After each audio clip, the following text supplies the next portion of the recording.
Hi hello welcome back to my channel. ఈరోజు నేను మీకు జున్ను పాలతో జున్ను ఎలా తయారు చేయాలో చూపిస్తున్నానండి. ఈ జున్ను అనేది ఎవరికి ఇష్టం ఉండదు, ప్రతి ఒక్కళ్ళు కూడా చాలా ఇష్టంగా తింటారు. నేనైతే ఒక 6 లీటర్ జున్ను పాలు తీసుకున్నానండి. ఇవి మా ఇంటి పక్కన వాళ్ళు ఇచ్చారు.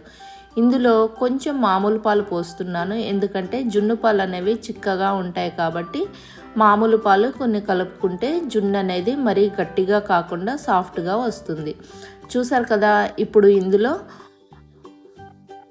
1/2 కప్పు బెల్లం తీసుకుంటున్నాను. ఈ బెల్లం పొడి మొత్తం కూడా ఈ జున్ను పాలల్లో కరగబెట్టేసుకోవాలండి, పూర్తిగా కరిగిపోవాలి. చూడండి, ఇలా స్పూన్ పెట్టేసి నేను జున్ను పాలని మొత్తం కలిపేసుకుంటున్నాను. ఇలా కలిపిన తర్వాత కొంచెం సేపు వీటిని పక్కన ఉంచాలండి, ఎందుకంటే బెల్లం మొత్తం కూడా కరిగేంత వరకు వీటిని పక్కన పెట్టుకోవాలి. ఇప్పుడు మనం జున్ను పాలు ఉడికించడానికి ముందుగా ప్రీ హీట్ చేయడానికి ఇడ్లీ గిన్నె తీసుకొని అందులో అడుగున వాటర్ పోసుకొని మనం గిన్నెల కింద పెట్టుకునే స్టాండ్స్ ఉంటాయి కదండి, ఆ స్టాండ్ని ఇలా పెట్టేసేయాలి. ఇలా పెట్టేసి దాని మీద మూత పెట్టి క్లోజ్ చేసి ఒక 10 నిమిషాలు మీడియం ఫ్లేమ్ మీద దీనిని ఫ్రీ హీట్ చేసుకోవాలి. ఇలా మూత పెట్టేసి ఫ్రీ హీట్ చేసుకుంటున్నాం. ఈలోగా జున్ను పాలు అయితే చూడండి, బెల్లం మొత్తం కూడా ఇలా కరిగిపోయింది.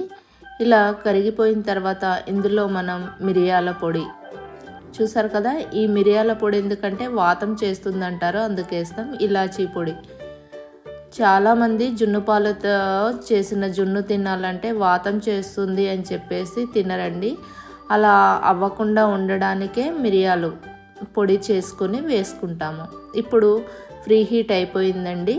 చూడండి, మంచిగా పొగలు వస్తుంది, లోపల తెరిలిపోతున్నాయి. ఇప్పుడు మనం రెడీ చేసుకున్నటువంటి ఈ జున్ను పాల మిక్చర్ ఉంది కదా, దీన్నైతే ఇలా గిన్నెని ఆ స్టాండ్ మీద పెట్టేసి మూత పెట్టి కవర్ చేసి ఒక 30 to 35 మినిట్స్ మూత తీయకుండా ఉడికించుకోవాలి.